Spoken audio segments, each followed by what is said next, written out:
صفت ایسی آ گئی کہ وہ محافظ بن گئے، چوری ڈاکہ کرنے والے متقی اور پرہیزگار بن گئے، اور اس کی سینکڑوں مثالیں پیش کر دی گئی جن کی زندگیوں میں بعد الموت کا عقیدہ تھا ہی نہیں، لیکن جب ان کو قرآن کے حوالے سے، قرآن کے ذریعے سے، قرآن کی آیات کے ذریعے سے، منظم من اللہ کے ذریعے سے، اللہ جو نازل کرتا تھا ان کے ذریعے سے جب تبلیغ کی گئی، یا ایھا الرسول بلغ ما انزل الیک من ربک، اے رسول جی، اے نبی جی، آپ کے اوپر جو اللہ کی طرف سے وحی کی جائے، اللہ کی طرف سے بتایا جائے، وہ امت کو بتاؤ، ان انسانیت کو بتاؤ جو نہیں جانتے ہیں، مرنا نہیں جانتے، مرنے کے بعد کی زندگی کو نہیں جانتے۔ میں اور آپ تو جانتے ہیں، جاننے کے باوجود بھی ہماری زندگی ان کی طرح ہے جو نہیں جانتے تھے کہ مرنے کے بعد کھڑا ہونا ہے، نہیں جانتے کہ مرنے کے بعد کھڑا ہونا ہے۔ ان کو سمجھاؤ، اور ان کو سمجھانے کے لیے جب شراب کی حرمت کی آیت نازل ہوئی، مفسرین فرماتے ہیں شراب کی حرمت کی جب آیت نازل ہوئی، دھیرے دھیرے شراب حرام کیا گیا تھا، جب آخری آیت کہ شراب حرام ہو گئی، جن کے دلوں میں عقیدہ آخرت پیوست ہو چکا تھا، اور جن کے دلوں نے تسلیم کر لیا تھا کہ مرنے کے بعد کھڑا ہونا ہے، ان لوگوں نے شراب کی حرمت پر، حضرت طلحہ رضی اللہ تعالیٰ کے گھر میں شراب کا دور چل رہا تھا، حضرت طلحہ ایمان لا چکے ہیں اور حضرت انس ایمان لا چکے ہیں، اصحاب رسول ایمان لانے والے، ابھی شراب کی حرمت نازل نہیں ہوئی تھی، جن کی گھٹیوں میں شراب بھری ہوئی تھی، جن کی شرافتوں کے اور جن کے معزز ہونے کے تمغے اس کو بنائے گئے تھے، اور شراب ان کی شرافت سمجھی جاتی تھی، باعزت گھرانہ جن گھرانوں میں شراب ہو اس کو سمجھا جاتا تھا، اس لیے ابھی شراب کی حرمت نہ نازل ہونے کی وجہ سے صرف اتنا کہا تھا شراب پی کر مسجد میں مت آؤ، شراب پی کر نماز میں مت آؤ، اس لیے جب نماز کا وقت نہیں ہے، اب شراب ابھی بھولی نہیں گئی ہے، شراب کی عادی ہے، شراب کا دور چل رہا تھا، حضرت طلحہ رضی اللہ عنہ کے مکان میں شراب کا دور چل رہا تھا، حضرت انس رضی اللہ عنہ شراب پلا رہے تھے، اور قرآن کی آیت نازل ہوئی شراب کی حرمت میں، اللہ کے رسول صلی اللہ علیہ وسلم نے منادی کو کہا، نیدا لگانے والے کو، آواز لگانے والے کو کہا، مدینہ کی گلی گلی میں آواز لگا دو، مدینہ کی گلی گلی میں آواز لگا دو کہ شراب کی حرمت نازل ہو گئی، جن کو مرنے کے بعد اللہ کے حضور کھڑا ہونے کا ڈر ہے وہ سن لیں کہ جو شراب پیے گا اللہ کے حضور میں اس کی جواب دہی ہوگی، مرنے کے بعد دوسری مرتبہ کی زندگی میں اس کو جواب دہی کرنی ہوگی۔ جب یہ جام شراب چل رہا تھا اور ندا لگائی گئی، فرمایا جن کے ہاتھوں میں گلاس آئے تھے وہی چھوٹ گئے، جن کے ہاتھ ابھی بڑھ رہے تھے، حضرت انس نے شراب کا جام تھمایا نہیں تھا، ان کے ہاتھ وہاں تک آگے نہیں بڑھے، حضرت انس کے ہاتھ میں شراب کے جام پلانے کا آلہ تھا، شراب کا جام چھوٹ گیا، حکم آ گیا اس رب کا جس رب کی دربار میں حاضر ہونا ہے، انس کے ہاتھ میں سے رضی اللہ عنہ وہ چھوٹ گیا اور شراب گر گئی، جس کے پاس مٹکے تھے مٹکے پھوڑے گئے، جن کے پاس کٹورے تھے کٹورے انیل دیے گئے، فرمایا کہ شراب مدینہ کی گلیوں میں جہاں نشے بھی حصہ تھا، پست حصہ تھا، وہاں ساری شراب جمع ہو گئی، ایسا لگتا تھا جیسے پانی کا کھڈا بھر گیا ہو، پانی کی طرح ساری شراب سب جم گئی تھی، اور بعض صحابہ جنہوں نے شراب بنائی بیچنے کے لیے اللہ کے رسول کے پاس جا کر فرماتے ہیں یا رسول اللہ صلی اللہ علیہ وسلم، ہاتھ میں شراب تھی چھوڑ دی، ہاتھوں تک گئی تھی چھوڑ دی، گلے میں گئی تھی تو نکال دی، اور اس میں انگلیاں ٹھونس کر اس کو کہہ کر کے نکالی ہے کہ حرام ہو گئی، اب نہیں پی سکتے ہیں، رب کو کیا جواب دیں گے؟ لیکن یا رسول اللہ ہم نے تو شراب بیچنے کے لیے بنائی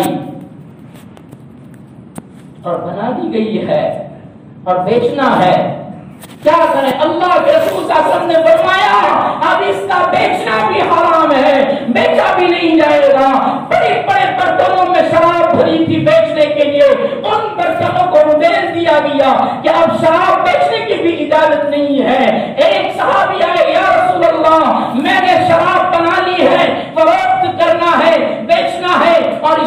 شراب میں یتیم بچوں کا پیسہ لگا ہے.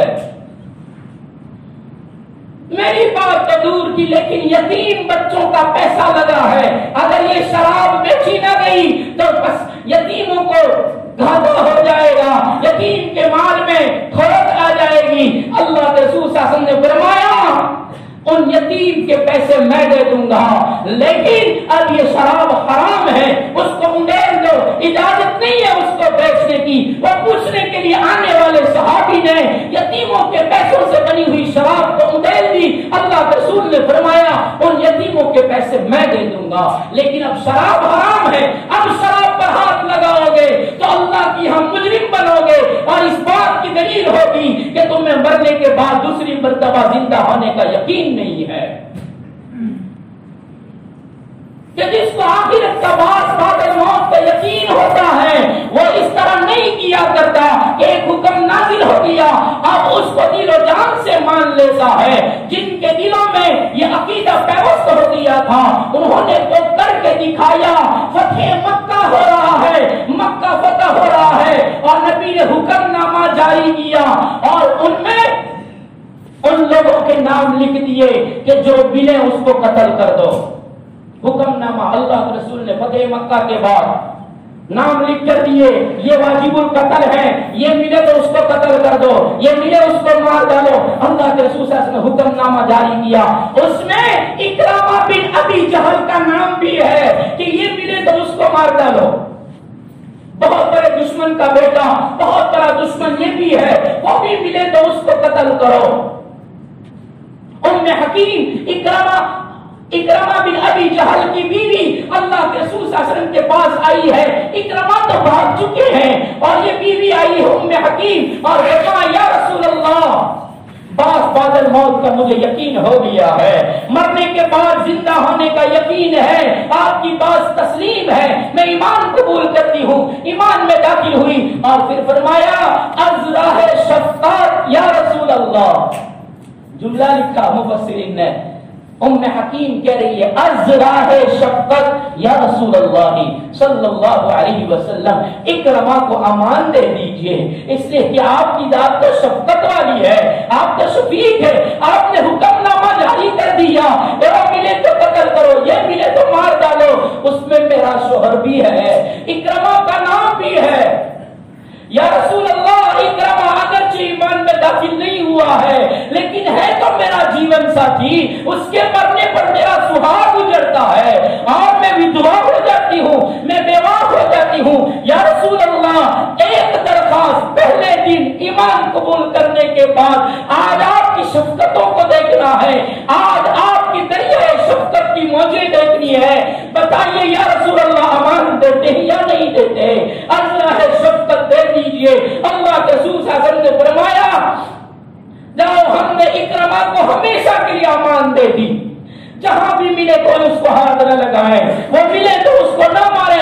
اللہ کے رسول نے امان دے دی. ام حکیم کہتی ہے جب از راہ شفقت اتنے بڑے دشمن کو اللہ کے رسول صلی اللہ علیہ وسلم نے امان دے دی، میری آنکھیں برس پڑی اور میں وہاں سے لوٹی اور رات تک شوہر کی جستجو میں نکلی، میرے شوہر کی دودھ میں نکلی، مجھے چھوڑ کر چلا گیا. کہاں گیا ہوگا؟ پیشیارے تلاشی کے بعد تہامہ کے سمندر کے کنارے پر میں پہنچی. تہامہ کے سمندر کے ساحل پر پہنچی اور ساحل پر پہنچ کر دیکھا تو اکرمہ سمندر میں سوار ہو کر، کشتی میں سوار ہو کر سمندر کا سفر کر کے دور و دراز جا رہا ہے. میں نے کپڑا لہرایا اور کپڑا لہرا کر اس بات کی میں نے نشاندہی کی کہ کشتی واپس لائی جائے. جب کپڑا لہرایا جاتا تو ملاح سمجھ جاتا کہ واپس بلایا جا رہا ہے. کپڑا لہرایا، ملاح نے موڑ دی کشتی کو اور وہ کشتی دوسرے ساحل پر جاتی تھی. واپس آئی میں نے اکرمہ سے کہا، شوہر سے کہا اکرمہ نیچے اتر جائیے. نہیں اتر سکتا، امان نہیں ہے، کلبہ ان کا ہے. ہمیں تو زندگی پیاری ہے، ہمیں تو دنیا پیاری ہے، اس لیے کہ ہم تو بادل موت کے منکر ہیں، مریں گے کل سر جائیں گے، کچھ نہیں ہے، جو کرنا ہے یہی کر لو، جیسا جینا ہے یہی جی لو، یہی ہمارا سب کچھ ہے. ام حکیم کہتے نہیں آ جاؤ میں سمجھاتی ہوں میں تمہارے لیے امان لے کر آئی ہوں. کیا دلیل ہے کہ تو امان لے کر آئی؟ کیا ثبوت ہے؟ ام حکیم نے فرمایا میں جانتی تھی کہ تو ثبوت مانگے گا. تو ثبوت مانگے گا اس لیے کہ محمد الرسول اللہ کی دہشت، محمد الرسول اللہ کا رعب دلوں میں ایسا گھر کر گیا ہے کہ بغیر ثبوت کی امان کی یقین نہیں ہوتا. آجا آجا میں محمد الرسول اللہ کی چادر لے کر آئی ہوں. ہاں ہاں نبی کی کملی لے کر پہنچی تھی. ام حکیم نے کہا تھا یا رسول اللہ شوہر ثبوت مانگے گا، ثبوت میں کیا دوں گی؟ فرمایا لے جا میری اس چادر کو، لے جا میری اس کملی کو اور بتا دینا کہ محمد نے امان دی ہے اور ثبوت میں یہ کملی دی ہے. ام حکیم نے جب وہ کملی دکھائی کہ یہ محمد نے کملی دی ہے صلی اللہ علیہ وسلم، آجا تجھے امان ملی ہے، میں امان لے کر آئی ہوں. ایک بیوی شوہر کی امان لے کر آئی ہے. اکرمہ اتر کر آیا اور بیوی سے ملا،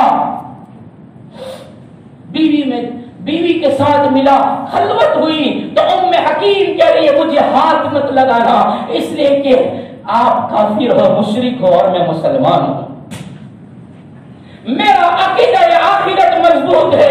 ابھی آپ عقیدہ آخرت سے خالی ہو، آپ مشرک ہو، میں مسلمان ہوں، مجھے ہاتھ مت لگانا. میں امان تو لے چکی ہوں. امان اس لیے لی ہے کہ آپ بھی بعد موت کے عقیدے کو تسلیم کر لو، اس نبی کو تسلیم کر لو، ورنہ میرے اور آپ کے درمیان یہ شرک اور اسلام یہ دونوں کی دیوار قائم ہو جائے گی. کہاں کی تو بہت بڑی خلیج ہو گئی، تیرے میرے درمیان خلیج پیدا ہو گئی. چل مجھے بھی لے چل اور لے جا کر حضرت محمد رسول اللہ صلی اللہ علیہ وسلم کے دربار میں جا کر کلمہ شہادت کو پڑھ کر تسلیم کرتے ہیں کہ ہم تسلیم کرتے ہیں.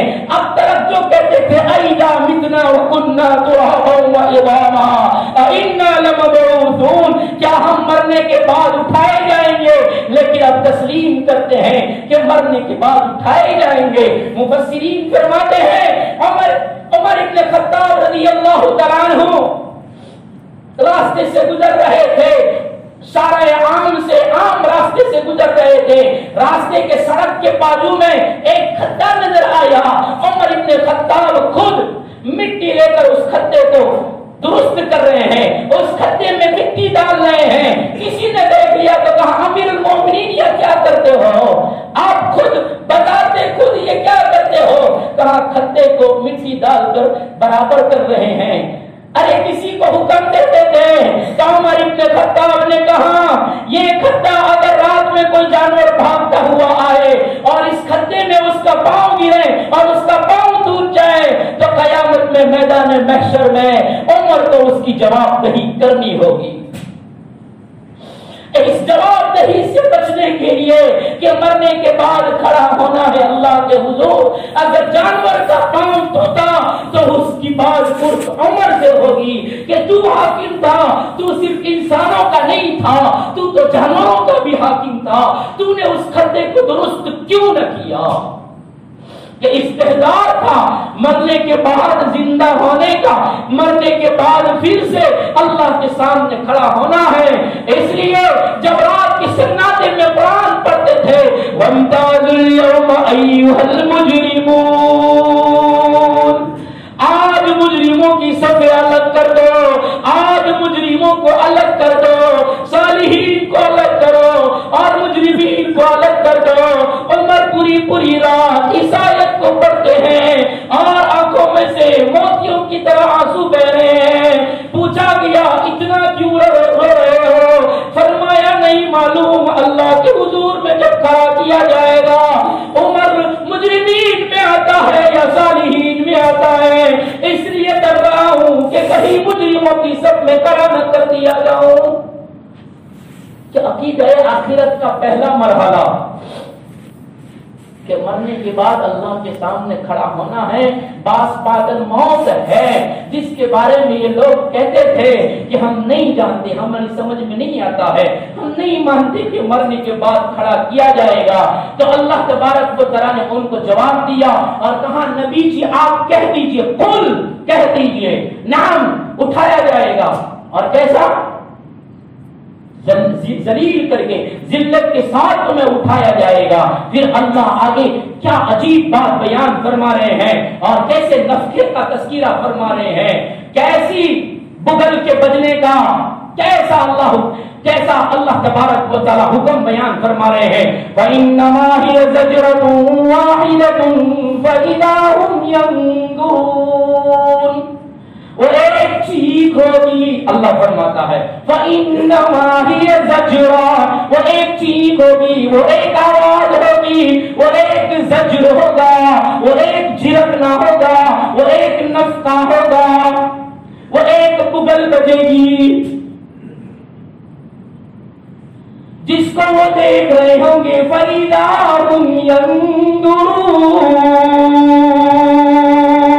اس نفخے کو وہ دیکھ بھی رہے ہوں گے۔ نفخہ کیا ہے، کیسا منظر ہوگا؟ مفسرین نے اس چھوٹی سی آیت پر ایک بہت بڑی تفسیر قائم فرما دی۔ فَإِنَّمَا هِيَ زَجْرَةٌ وَاحِدَةٌ، ایک ہی چیخ ہوگی۔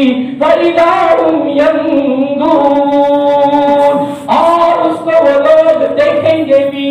کیا منظر ہوگا؟ نبی کریم صلی اللہ علیہ وسلم نے فرمایا کہ سور جناب اسرافیل علیہ السلام اپنے منہ سے لگائے ہوئے ہیں، پیشانی کو جھکائے ہوئے ہیں۔ کیا عجیب انداز سے سمجھایا ہے۔ فَإِنَّمَا هِيَ زَجْرَةٌ وَاحِدَةٌ، جس کا انکار کرتے ہو ایک چیخ آئے گی۔ کس طرح آئے گی؟ ایک نفخہ آئے گا، نفخے اول، پہلی مرتبہ کا سور، پہلی مرتبہ کی پھونک جو اسرافیل نے سینگ کی طرح، سنگڑے کی طرح ایک آلے کو لیا ہے، منہ سے لگایا ہے، پیشانی جھکائی ہے اور کان اللہ کے حکم کی طرف لگایا ہے۔ اللہ کے رسول صلی اللہ علیہ وسلم فرماتے ہیں جب اللہ کا حکم ہوگا سور پھونکنے کا، سور پھونکا جائے گا، سور پھونکا جائے گا، آواز نکلے گی۔ مسلم شریف کی روایت، اللہ کے رسول صلی اللہ علیہ وسلم نے فرمایا جمعہ کا دن ہوگا، نفخ اولا، فإنما هي زجرة واحدة، ایک چیخ، جمعہ کا دن ہوگا، محرم کا مہینہ ہوگا، اور اسرافیل اس سور میں پھونک ماریں گے، اور پھونک مارنے پر جمعہ کے دن لوگ اپنے اپنے کاموں میں مشغول ہوں گے۔ پورے مشرق و مغرب کے سارے لوگ، پوری دنیا کی ساری انسانیت سنے گی آواز آ رہی ہے، ایک لمبی آواز۔ لمبا سانس ہوتا ہے تو سب ایک دم دیکھتے ہیں بہت لمبا سانس ہے اس کا، تو بہت لمبا کھینچ کر پڑتے ہیں۔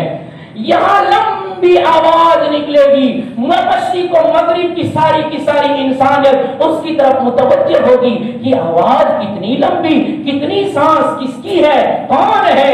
اور پھر وہ آواز آہستہ آہستہ دھیرے بلند ہوگی، اور بلند ہونے پر یہ نامانوس آواز کی ہیئت اور اس کی سختی اس کو سن کر جیسے تیز ہوگی، آواز بلند ہوگی، لوگ اضطراب میں آ جائیں گے، لوگ پریشان ہو جائیں گے۔ یہ تو ہلکی آواز بہت بلند ہو رہی ہے اور بیچ میں سانس بھی نہیں ٹوٹتا، اور یہ آواز تو زور سے اور بلند ہو رہی ہے۔ ایک دم لوگ اضطراب اور پریشانی میں آ جائیں گے۔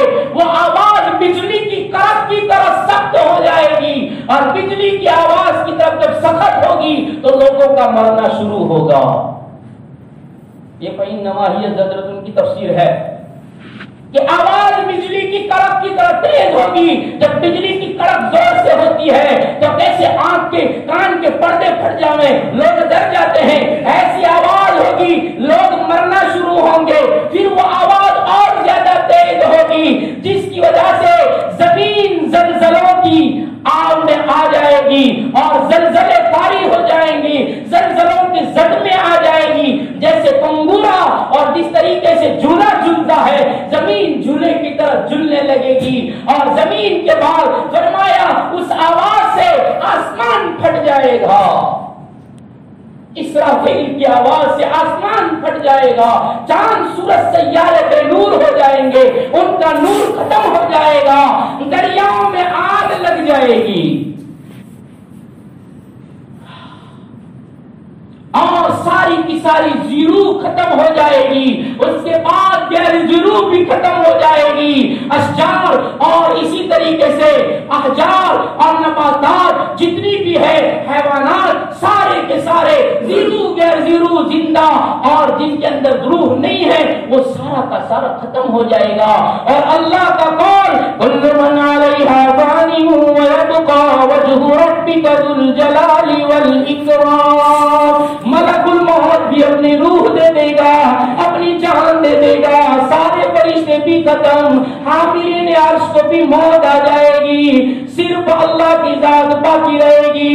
ہر چیز فنا ہونے کے بعد قرآن کی آیت ثابت ہوگی وَيَبْقَى وَجْهُ رَبِّكَ ذُو الْجَلَالِ وَالْإِكْرَامِ،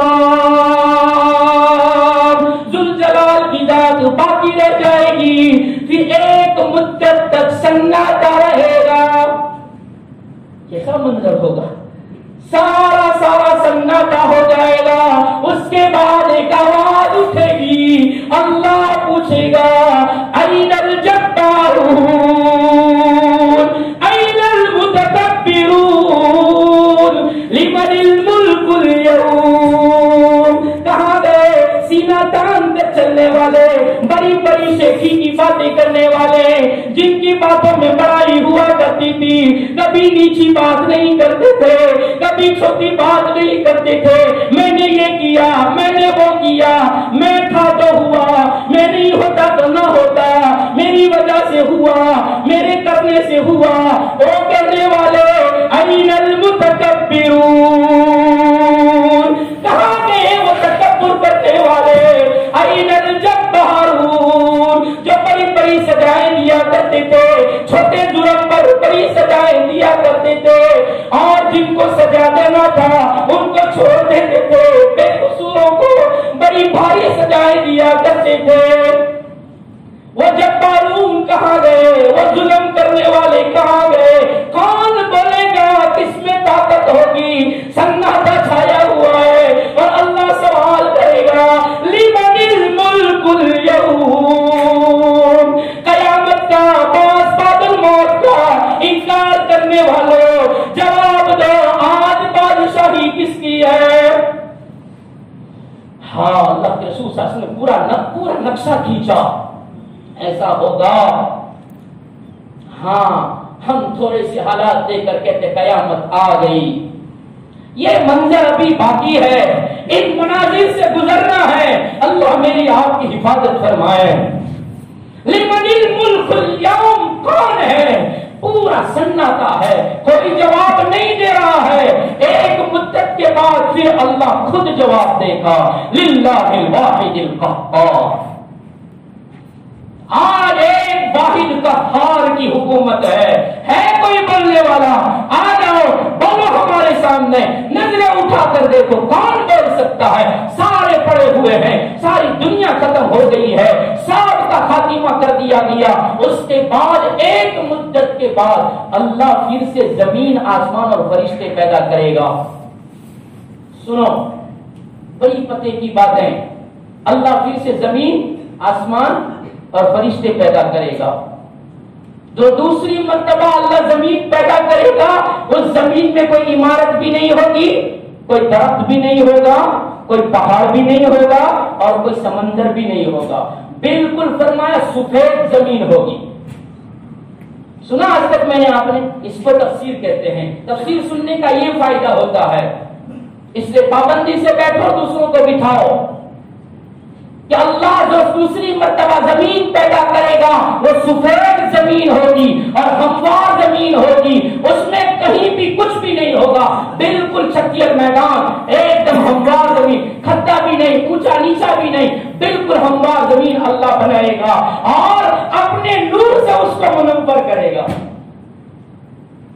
اور اس زمین کو بنانے کے بعد جس کو اللہ نے سفید بنایا ہے، اس کے بعد اللہ جو آسمان دوسرا بنایا ہے اس سے بارش برسائے گا،